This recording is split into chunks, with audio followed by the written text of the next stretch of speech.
السلام عليكم ورحمة الله وبركاته. أهلا بيكم معايا في فيديو جديد من فيديو النهاردة إن شاء الله هشرح فيه معاكم فستان للبيبي جميل وسهل وبسيط في نفس الوقت، وأتمنى يا رب يكون سهل وبسيط عليكم وكمان ينول أعجابكم.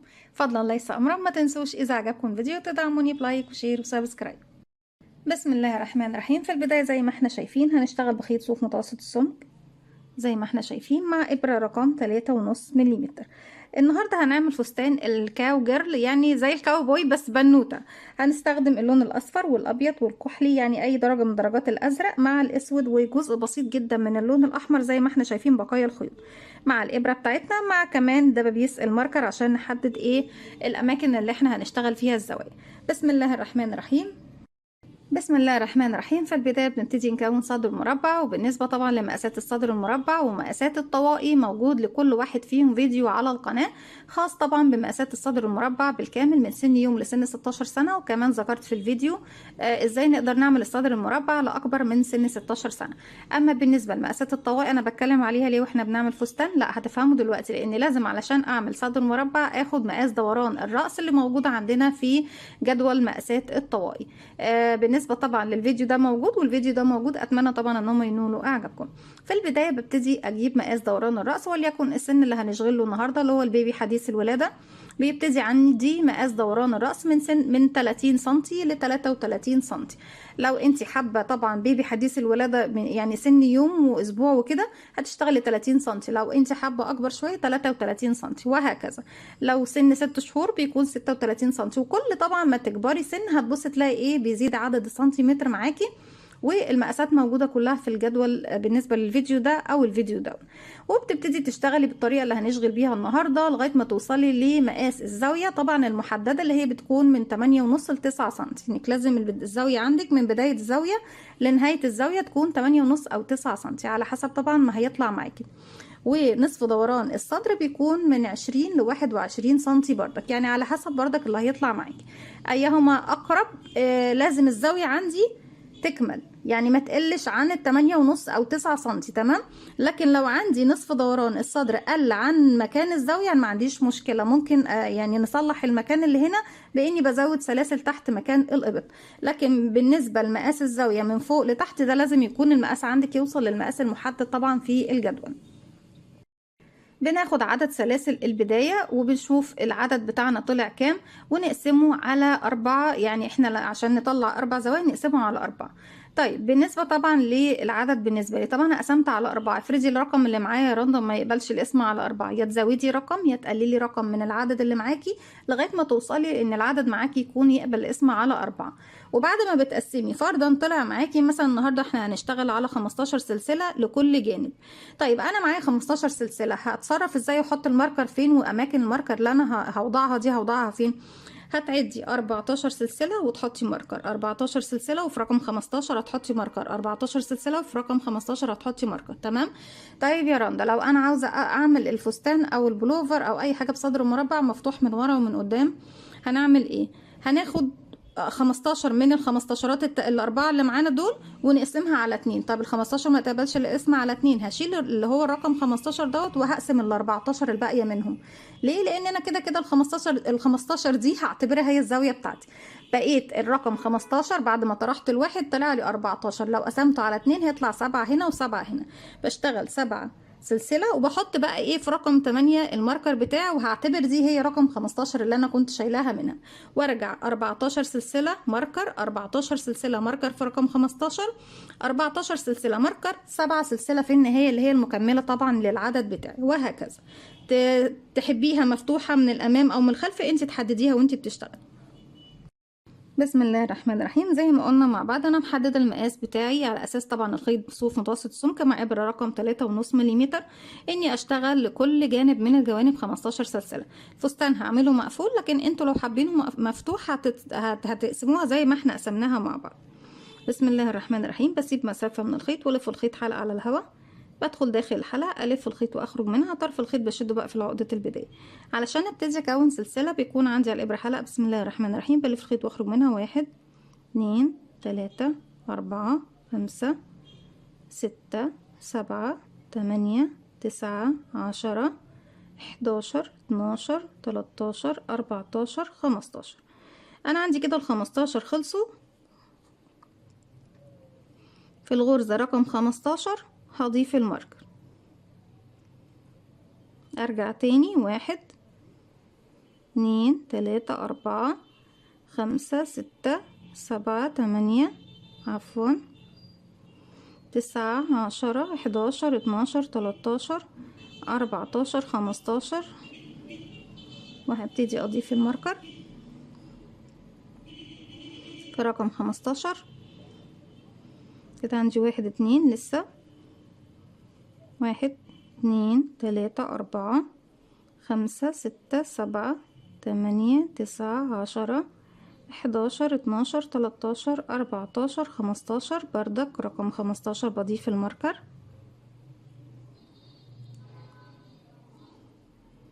اخر مرة 1 2 3 4 5 6 7 8 9 10 11 12 13 14 15 واضيف الماركر الاخير.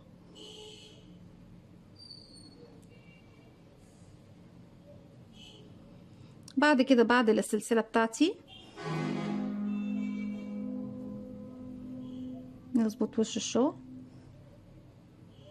ما تكونش السلسلة ايه ملوحة معاكي ومش مظبوطة ومعوجة. هروح لأول غرزة اشتغلتها في الحلقة الخلفية أو الأمامية بالنسبة لي دلوقتي. بدخل اخلي معايا كمان خيط البداية، اسحب الخيط واخرج من تحتها من تحت الحلقة الموجودة عندي على الابرة. طبعا مكان الحلقة دي ده مكان المكان اللي احنا بنقفل بيه يا بنات. اوكي زي ما احنا شايفين بالشكل ده. اول فراغ هبتدي اشتغل فيه عمود بلفة. هرتفع سلسلتين 1 2 وهعتبرهم فقط مجرد سلاسل ارتفاع فقط لا غير، يعني مش اكتر من كده. ابتدي داخل الفراغ ده ابتدي اشتغل عمود بلفة. ازاي بشتغل العمود بلفة؟ بيكون عندي على الابرة حلقة بلف لفة واحدة اصبح معايا حلقتين. هدخل فراغي في الحلقة الخلفية الباك لوب، اسحب الخيط واخرج. معايا 3 حلقات بلف الخيط واخرج من 2، يتبقوا 2 هلف الخيط واخرج منهم. وفي كل غرزة هتقابلني بدخل اشتغل عمود بلفة واحد لغاية ما بوصل لأول ماركر بيقابلني. عمود فوق كل سلسلة موجودة، يعني بشتغل 14 غرزة عمود بلفة. عمود عمود عمود لغاية ما اوصل للماركر وارجع لكم. كده دي الغرزة رقم 14. في رقم 15 ده مكان الماركر، وعرفنا طبعا بنحدده ازاي. بشيله وببتدي اشتغل زاوية. الزاوية بقى يا بنات انا بالنسبة طبعا للبيبي اللي هو بيكون سن صغير بشتغل داخل الزاوية عمود سلسلة عمود. لكن لما ببتدي اكبر يعني بداية من سن سنة ببتدي اشتغل في الزاوية دي عمودين سلسلتين عمودين، ولو كبرنا اكتر لسن اكبر بشتغل 3 عمود 3 سلسلة 3 عمود. ما بكبرش عن كده، حتى لو بشتغل لحد بالغ ومرأة بالغة او رجل بالغ ما بكبرش عن 3 عمود 3 سلسلة 3 عمود. اوكي يا بنات، يعني هو اقصى حد ليا 3 عمود. هبتدي بقى هنا عشان هو بيبي طبعا او هي بيبي بشتغل عمود سلسلة كمان مرة في نفس الفراغ عمود. وطبعا الزاوية المجموعة دي هتبتدي، انا هيكون عندي هنا زاوية، المجموعة دي هتبتدي تاخد العمود الاخير من الزاوية دي والعمود الاول دوت من الزاوية دي. فالسطر اللي جاي بيكون عدد الاعمدة معايا زيادة. لو انا مثلا عندي تحت 14 هزود عليهم 2، فوق هيكونوا 16، بالاضافة طبعا ان احنا بنشتغل فوق الزوايا الجديدة. هبتدي تاني اشتغل فوق كل سلسلة غرزة عمود بلفة واحد لغاية ما بوصل للزاوية الجديدة. انا كده مش محتاجة اضيف الماركر لاني عندي الفراغ زي ما احنا شايفين واضح وباين عندي. بشتغل عمود عمود عمود عمود، وفي الزاوية بشتغل عمود سلسلة عمود لغاية ما بخلص السطر بتاعي. في كل الزوايا عمود سلسلة عمود، وفي كل الفراغات الموجودة عمود واحد بس. هكمل وارجع لكم في نهاية السطر. وعندي هنا مكان اخر ماركر.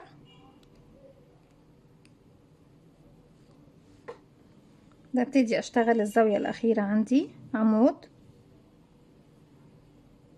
سلسلة كمان في نفس الفراغ عمود، وببتدي فوق اول عمود اشتغلته. طبعا السلسلتين ملناش دعوه بيهم، بروح فوق اول عمود في تحت حرف الفي بدخل واشغل غرزة منزلقة زي ما احنا شايفين. هيبتدي خلاص هو هنا كده اتكون عندي الصدر بتاعي المربع بالشكل ده زي ما احنا شايفين. اتمنى يكون واضح اهو. طيب السطر اللي جاي ببتدي بقى اشتغل الزاوية بتاعتي. انا كده خلاص حددت الزوايا، بشتغل بالطريقة اللي هنشتغلها لغاية ما بوصل لمقاس الزاوية. ويعني ايه الزاوية؟ يعني باجي من عند الزاوية، من الزوايا اللي عند السلاسل ببتدي اقيس من فوق هنا لغاية ما اوصل لتحت للمقاس طبعا اللي بيكون متحدد عندي للزاوية. سلسلتين ارتفاع، وفي نفس الفراغ هو بشتغل عمود بلفة واحد، وابتدي فوق كل عمود. بصوا بدخل تحت حرف الفي بيكون عندي ضلعين، والفراغ الصغير دوت زي ما احنا ايه شايفين. اشغل فوق كل فراغ عمود لغاية ما بوصل عمود عمود عمود لغاية ما بوصل للسلسلة.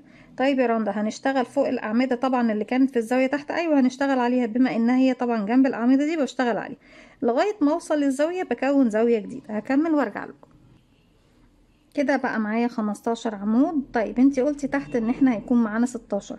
ما هو العمود رقم 16 انا اشتغلته في نهاية السطر اللي فات، فبالتالي لما هاجي اوصل لنهاية السطر ده بعد ما اشتغل على السلسلة دي زاوية عمود سلسلة عمود، هتشتغل العمود ده عمود واحد، بعد كده اروح اقفل بغرزة منزلقة.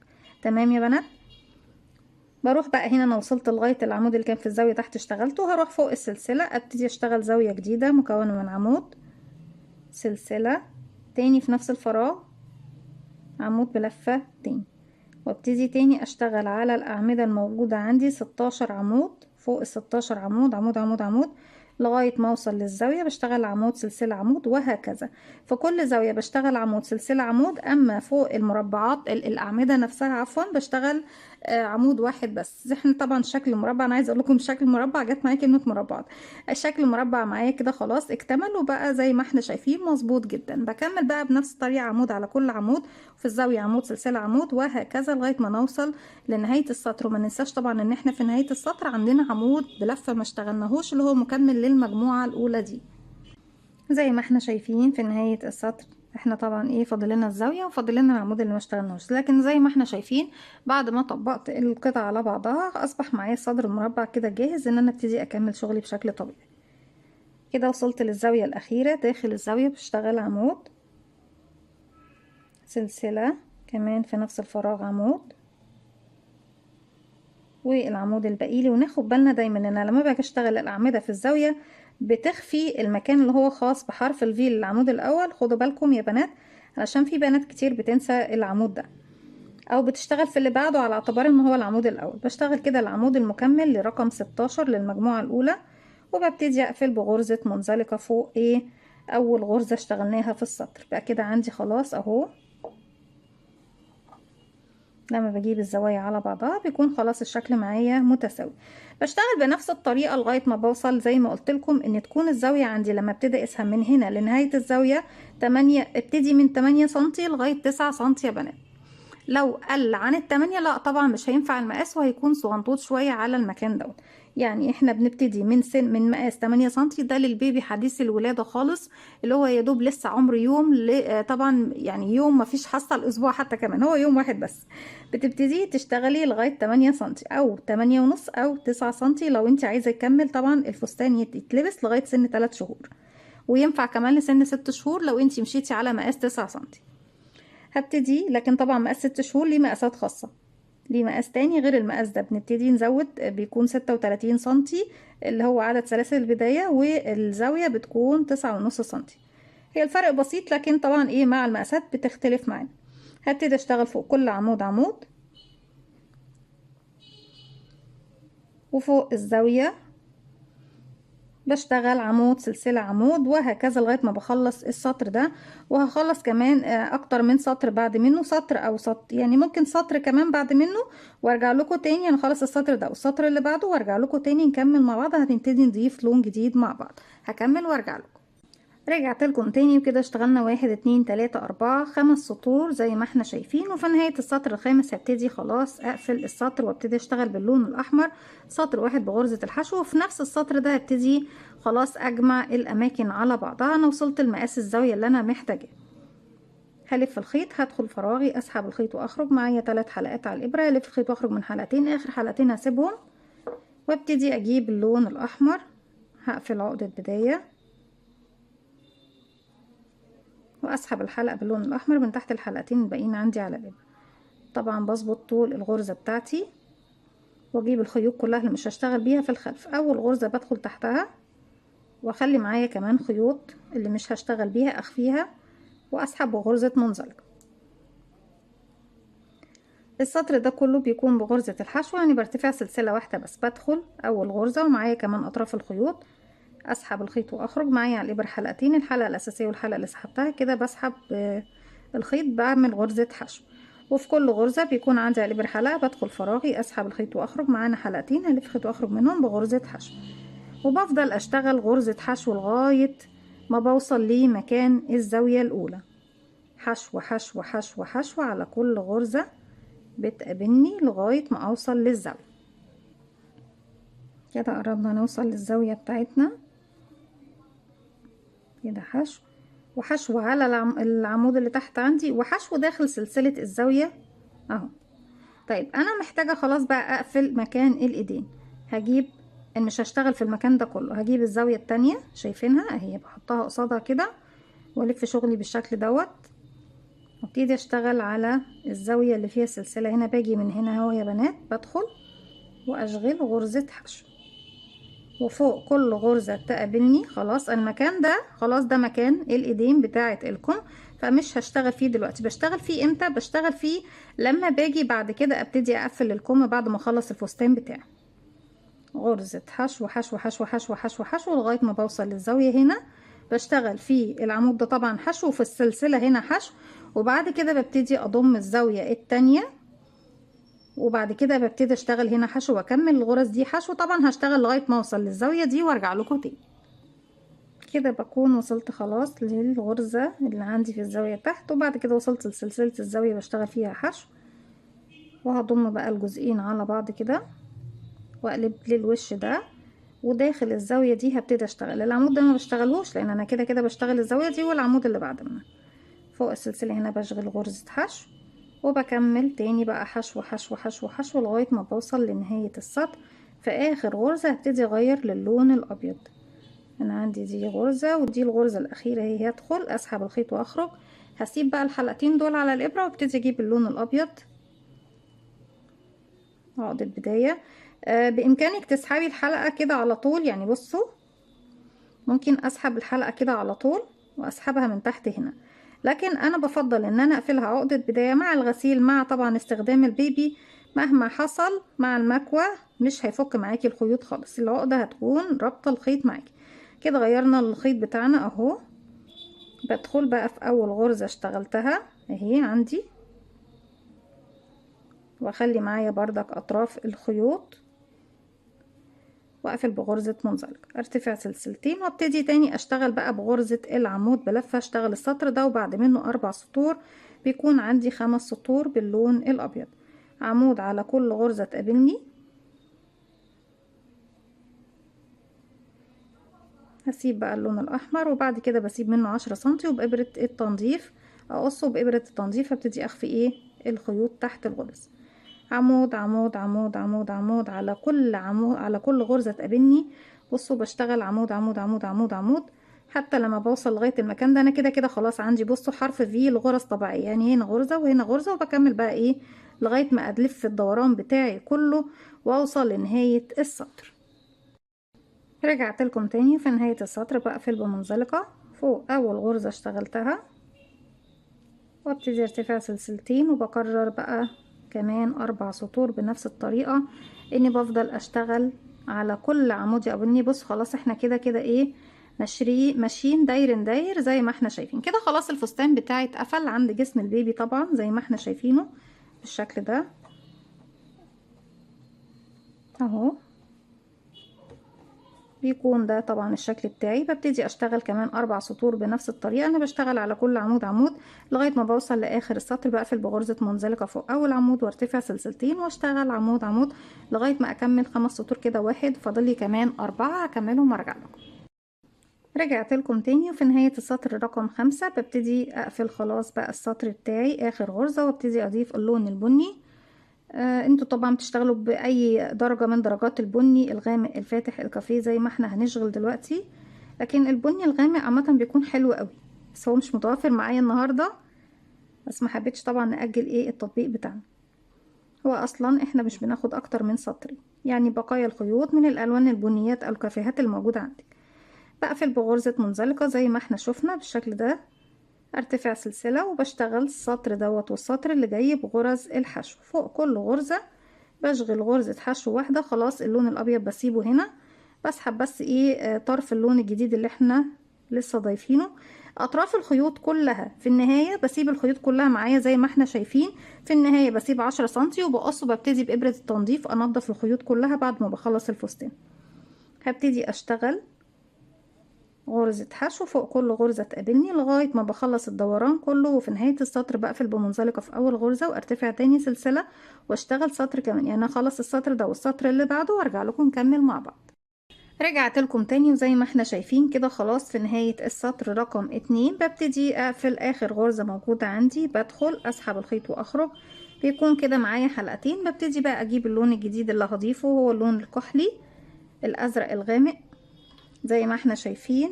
بقفل عقدة بداية وبسحب بقى اللون الجديد من تحت الحلقتين الموجودين عندي على الابرة، وببتدي اخد اطراف الخيوط معايا واقفل بغرزة منزلقة. السطر ده هبتدي بقى في وسط الفستان اللي هو بيكون من تحت، فمحتاج ان انا اوسع علشان يديني نوع من الكشكشة كده ويكون واسع وحلو كده جينا الشكل الدائري. هبتدي ارتفع بسم الله الرحمن الرحيم 1 2 سلسلة، وداخل نفس الفراغ هشغل عمود بلفة عفوا بالشكل دوت، والفراغ اللي بعده كمان عمود بلفة. الفراغ الثالث هيكون عندي فيه تزايد، ودايما الفراغ الثالث في السطر ده هيكون فيه تزايد انكريز، يعني بشغل فوق العمود الواحد دوت بشغل 2 عمود في نفس الفراغ، وبكرر دوت لغاية ما بوصل لنهاية السطر ان انا بشغل. خلاص بقى اسيب اللون البني، وزي ما اتفقنا مع بعض في نهاية الفستان خالص ابتدي اقص في الخيوط وانضفها. عمود عمود 2 عمود في الفراغ رقم 3، يعني اول عمود فرع عمود واحد، تاني عمود عمود واحد، تالت عمود بشتغل عمودين واحد، كمان مرة في نفس الفراغ 2، وبكرر دوت لغاية ما بوصل لنهاية السطر. لو عاوزة الكشكشة تكون اكتر اشتغلي عمود تزايد عمود تزايد، لو عايزاها اكتر واكتر اشتغلي في كل فراغ 2 عمود بلفة. هكمل السطر وارجع لكم نكمل مع بعض. رجعت لكم تاني وزي ما احنا شايفين في نهاية السطر بقفل بمنزلقة في اول غرزة اشتغلتها زي ما احنا شايفين، وبعد كده ببتدي ارتفع سلسلتين، وفوق كل غرزة ببتدي اشتغل غرزة واحدة بس ايه بدون خلاص اي تزايد. بكمل السطر ده بنفس اللون الكحلي وكمان سطرين بعد منه بحيث ان يكون معايا 4 سطور باللون الكحلي، وبعد كده هرجع اضيف اللون الابيض واشتغل بيه 7 سطور، وبعد كده ارجع لكم نكمل مع بعض. رجعت لكم تاني وزي ما احنا شايفين بعد ما خلصت 7 سطور باللون الابيض وكملت الاربعة، طبعا احنا عندنا 1 2 3 4 باللون الكحلي و7 باللون الابيض. في اخر غرزة عندي في السطر ببتدي الف الخيط وادخل، هسحب الخيط وهخرج، الف الخيط واخرج من حلقتين واجيب بقى اللون الاسود عشان اشتغل اخر سطر عندي. السطر الاخير ممكن لو مش حابين تشتغلوا بغرزة الحشو ممكن تشتغليه بغرزة النصف عمود او العمود بلفة، يعني ده اختياري مفيش فيه اي مشكله، بس هو بيكون مجرد اطار خفيف بس بسيط كده في النهايه باللون الاسود. هسحب بقى الحلقه الجديده من الحلقتين اللي موجودين عندي على الابره، وبعد كده ببتدي اقفل في اول غرزه اشتغلتها بغرزه منزلقه. اطراف الخيوط اللي بسحبها معايا او بخفيها معايا بتكون موجوده عندي على تحت الابره زي ما احنا شايفين، وبسحب من فوقيها الخيط زي ما احنا شايفين بالشكل ده. سحبت بغرزه منزلقه هرتفع سلسله ارتفاع غرزه الحشو، وزي ما قلت لكم نقدر نشتغل بغرزة النصف عمود او العمود بلفة. بيكون عندي على الابرة حلقة بدخل فراغي هو الاول، اسحب الخيط واخرج معايا على الابرة كده حلقتين بلف خيط واخرج منهم، وفوق كل غرزة بتقابلني بدخل اشغل غرزة حشو.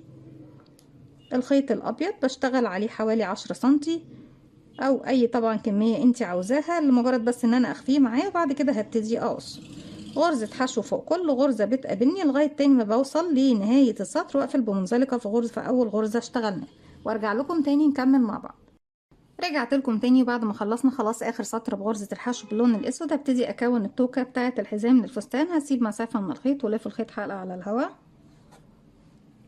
بدخل داخل الحلقة اسحب الخيط واخرج منها، طرف الخيط بشده بقى في العقدة البداية. في البداية بسم الله الرحمن الرحيم بيكون عندي على الابرة حلقة بلف خيط واخرج منها 1 2 3 4 5 6 7 8. اول غرزة واخر غرزة دي زوايا عندي. اول غرزة هبتدي اشتغل فيها 6 غرزة عمود، واخر غرزة 6 غرزة عمود، وبقية الغرز بتكون عمود على كل جانب من الجوانب. ارتفع سلسلتين وبعتبرهم بس مجرد ارتفاع وبسيبهم، بلف الخيط وبروح لرقم 3.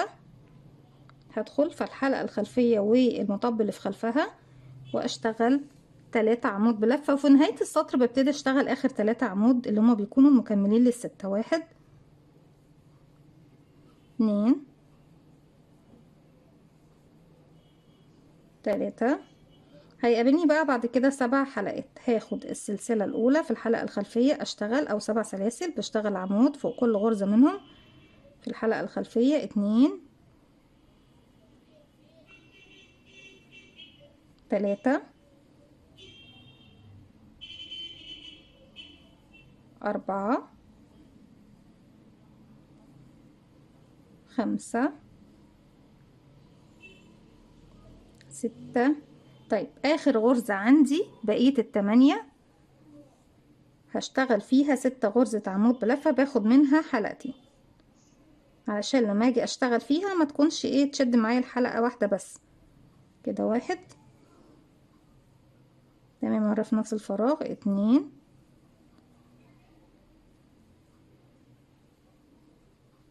خيط البداية معايا زي ما احنا شايفين بشتغل عليه. 3 4 5 6. ارجع فوق ال6 غرزة اللي احنا كنا بنشتغل عليها بشتغل كمان 6 بس من الجهة دي فوق كل فراغ بيقابلني. ده اول فراغ اهو، يعني قصاد العمود عمود زيه بالظبط. 1 2 3 4 5 6. كده بكون وصلت تاني للزاوية الأولى. هكمل بقى بقية ال6 العمود اللي احنا كنا بنشتغلهم في البداية. بشتغل 3 كمان. 1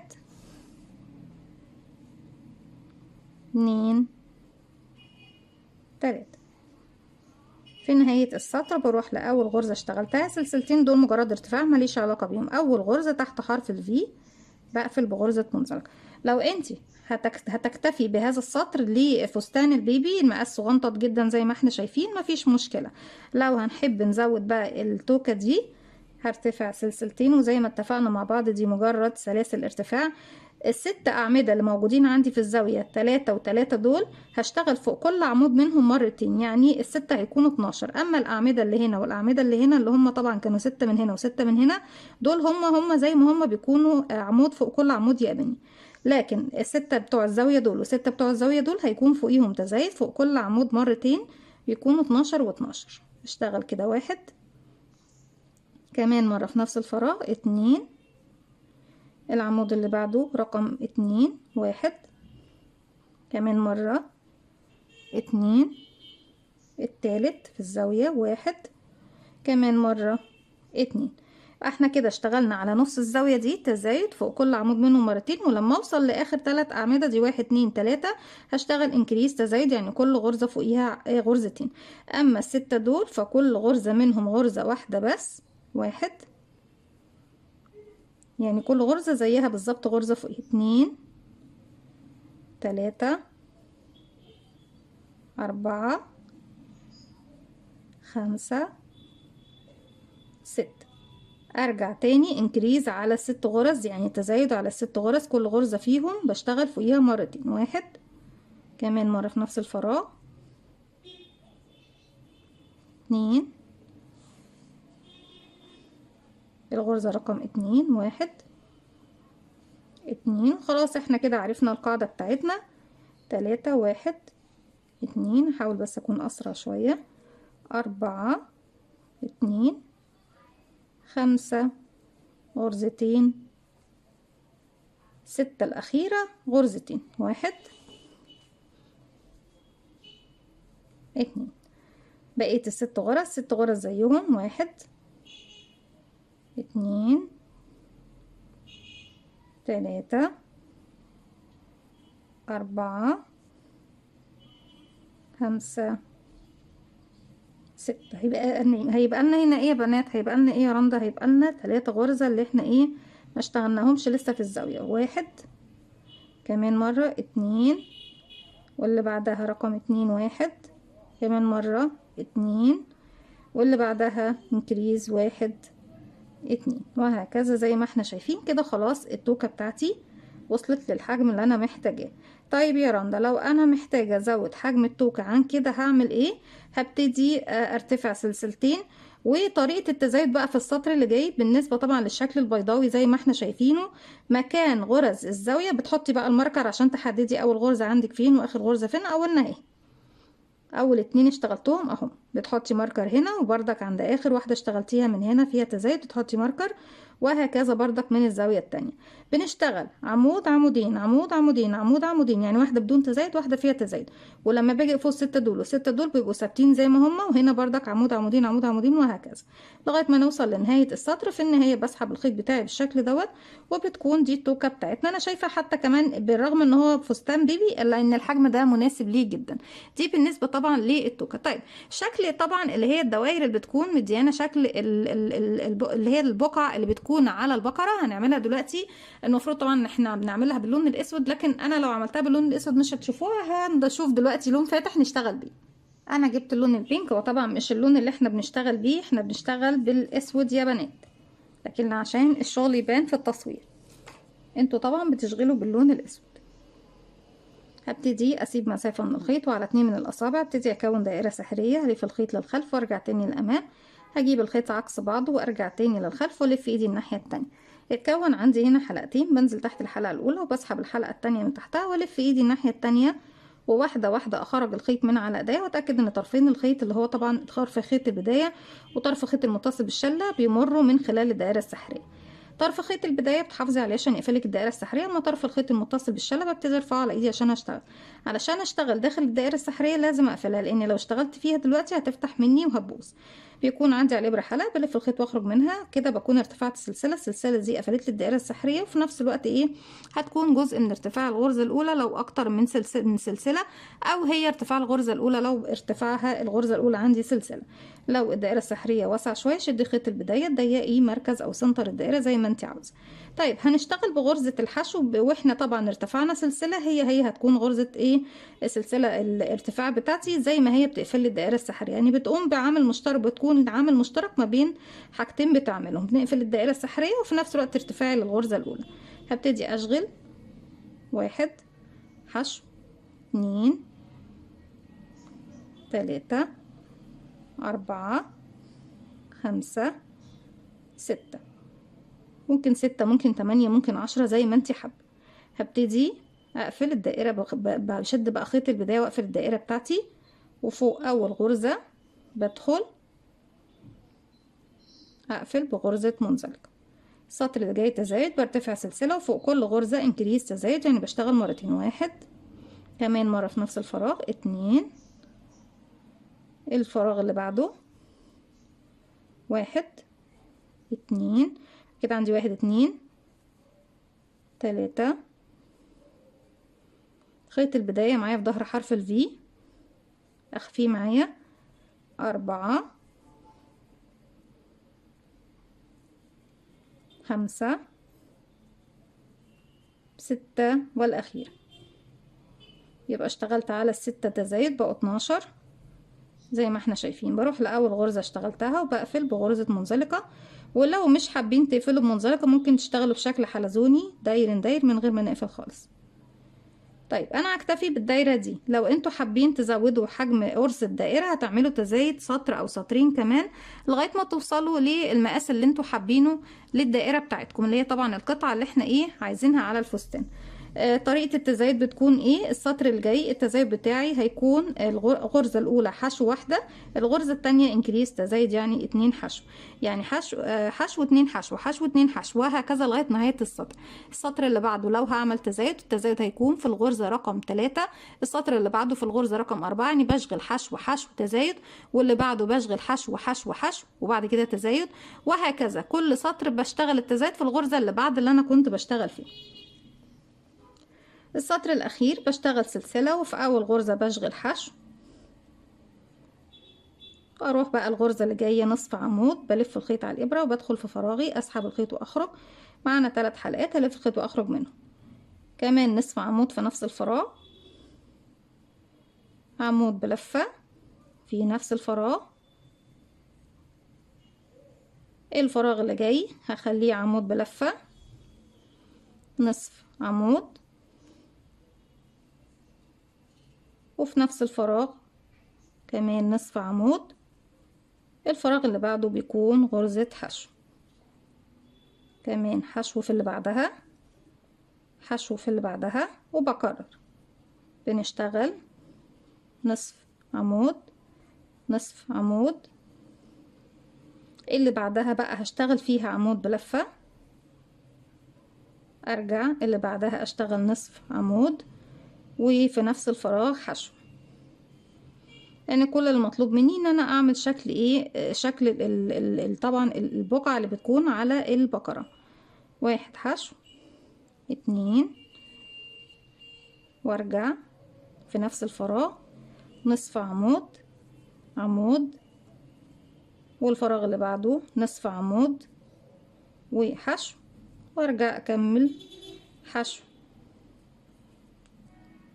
حشو، وبعد كده اقفل بغرزة منزلقة. زي ما احنا شايفين بتكون بالشكل دوت الشكل بتاعنا. ولو اكتر بتشتغلي بنفس الطريقه، يعني ملهاش قاعده ثابته، ان انت بتخلي كل جزئيه ليها شكل مختلف عن الجزئيه اللي بعدها. انك بتعملي الشكل اللي هو طبعا التعريجات دي بانك بتشتغلي من اقصر غرزه اللي هي الحشو، بعد كده نصف عمود، بعد كده عمود بلفه، نرجع تاني نصف عمود وحشو، بعد كده كام واحده حشو، وبتكملي بنفس الطريقه زي ما احنا شايفين. بتطلع معانا اشكال، واشكال بتكون اشكال مختلفه. بحط بقى واحدة، اتنين، تلاتة، او اكثر او اقل زي ما احنا حابين، بننطرها على الفستان بتاعنا. دلوقتي ايه اللي فاضل عندنا؟ ان احنا نبتدي نشغله. فاضل عندنا نبتدي نشغل الايدين بتاعة الفستان، وسهلة جدا ما فيهاش اي حاجة خالص. بسم الله الرحمن الرحيم. ببتدي اجيب الايدين بتاعتي من اي مكان، لكن انا دايما بفضل اشتغل من المكان اللي هو ايه، تحت الابط. بلف الخيط عقدة بداية بالشكل ده، وهبتدي اشتغل بغرزة العمود بلفة. انا كده معايا على الابرة، بعد ما عملت عقدة بداية والحلقة بتاعتي على الابرة، بلف الخيط ومعايا حلقة، ولفيت لفة واحدة عشان اشتغل عمود بلفة واحدة. هروح اشتغل فين؟ شايفين بقى انا عندي هنا اهو، انا عايزة اول مكان عندي هنا غرزة الحشو دي، من عندي كده غرزتين حشو في المكان ده. تمام. هروح فوق غرزة الحشو اللي باللون الاحمر ده واشتغل العمود، ادخل اسحب الخيط واخرج معايا على الابرة 3 حلقات، الف الخيط واخرج من 2. هجيب بقى خيط البداية كده وارجع اخرج من 2. اشتغلت كده العمود بلفة بدون ما ارتفع سلاسل. شايفين يا بنات اهو من غير اي سلاسل. وفوق كل غرزة بتقابلني بشتغل عمود بلفة واحد اهو فوق كل غرزة، والغرز بتاعتي كلها جاية حرف الفي عندي طبعا هو اللي فوق، يعني مش بعرض الغرزة، فبالتالي بشتغل فوق كل غرزة غرزة واحدة بس. طيب ساعات بيكون عندنا الشغل على الايدين، بيكون جاي عندي العمود بالعرض، بعرض العمود بيكون طبعا ارتفاع الغرزة 3 سلسلة، بس انا مش بشتغل 3 عمود على المكان ده، بشتغل 2 عمود لو عندي العمود جاي بالعرض. وبكمل بسم الله الرحمن الرحيم. الله اكبر، الله اعظم، العز والدوام لله. هكمل لغاية ما اوصل للمكان ده وارجع لكم. رجعت لكم، عفوا يا بنات، بس كان الاذان والصلاة. في المرحلة دي بكمل بقى ايه، انا كده اشتغلت اخر غرزة عندي. اروح بقى الغرزة، هي دي مش غرزة، دي المكان اللي انا اشتغلت فيه الغرزة باللون الاحمر، فهشتغل على اللون الاحمر نفسه. ابتدي اشتغل. لو هتحسي ان هيكون فيها فراغ سدي كل فراغاتك واشتغلي في المكان ده كمان اهو غرزة، مفيش اي مشكلة. ونرجع نشتغل في اللون الاحمر كمان غرزة علشان ما يكونش فيه اي فراغات موجودة عندنا. هبتدي في اول غرزة اشتغلتها اقفل بغرزة منزلقة بالشكل ده. هرتفع سلسلتين بسم الله الرحمن الرحيم، وبس بعتبرهم مجرد ارتفاع. طيب كتير مننا بيحب طبعا يعرف هيعمل تناقص في المكان ده ازاي. ببتدي التناقص بتاعي دايما بفضل يكون في المكان بردك اللي في البداية هنا تحت الإبط. ألف الخيط، أنا ارتفعت سلسلتين، أول غرزة أنا ارتفعت من عندها سلسلتين، مش هشتغل في الفراغ ده تاني. هروح للفراغ اللي بعده، أدخل أسحب الخيط وأخرج، ألف الخيط وأخرج من حلقتين وأخلي الحلقة معايا على الإبرة. كمان الفراغ اللي بعده بلف الخيط، بدخل أسحب الخيط وأخرج معايا الحلقتين دول، ألف الخيط وأخرج منهم. أصبح معانا 3 حلقات، السلسلة اللي احنا طبعا حلقة الأساس، وسلسلتين من العمودين اللي اشتغلت نص، ألف الخيط وأخرج من ال3 مع بعض. وهبتدي اشتغل. بما انه طبعا سن صغير فانا مش محتاجة اعمل تناقص اكتر من كده، لكن لو محتاجين نعمل تناقص تاني هبتدي اشتغل الغرزتين الجايين مع بعض واعمل فيهم تناقص، وابتدي بقى اشتغل لغاية اخر 5 غرز.